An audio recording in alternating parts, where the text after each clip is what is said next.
पहली तो बसों का जो 16 महीने का टैक्स है वो हमने कहा है माफ़ करें, वो फाइल भी सीधे सही तरीके से चल रही है, लेकिन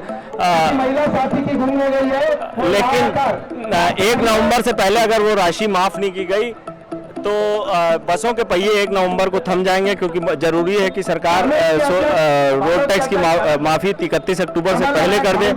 हमने मांग की है कि जो आरटी की प्रतिपूर्ति राशि है वो छोटे स्कूलों के लिए बहुत महत्वपूर्ण होती है।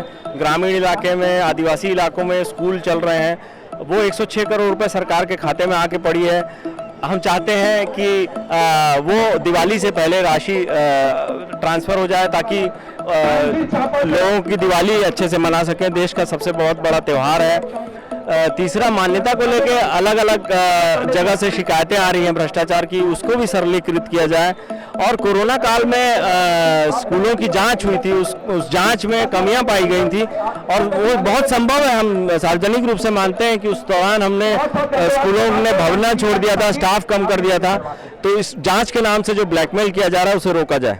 जी देखिए, प्राइवेट स्कूल अपनी मांग रखने के लिए फ्री हैंड है, अपनी मांग रख सकते हैं, पर उनको कहीं ना कहीं अपनी चीज़ को भी देखना चाहिए।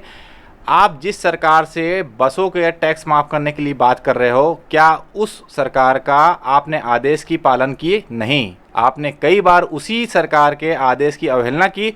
जब हम ऑनलाइन क्लासेस की जब सरकार से आदेश निकलवाए थे कि इसकी फ़ीस माफ़ की जाए, निःशुल्क ऑनलाइन क्लासेस का, तो आपने उसी को चुनौती देते हुए हाई कोर्ट गए और वहाँ पे शिक्षण शुल्क, सिर्फ शिक्षकों को वेतन देने के नाम पे एक आदेश जारी कर लाए हाई कोर्ट से कि हमें शिक्षण शुल्क के नाम पे वसूली करने का मौका मिले। और आप आज गलत तरीके से पूरे सभी शुल्क को मर्ज करते हुए शिक्षण शुल्क बताते हुए मनमानी तरीके से पेरेंट्स से, बच्चों से वसूली कर रहे हो, जिसमें कि सरकार भी हस्तक्षेप नहीं कर पा रही है, या ना रोक लगाई है, ना आपके ऊपर कोई कार्रवाई अभी तक की है।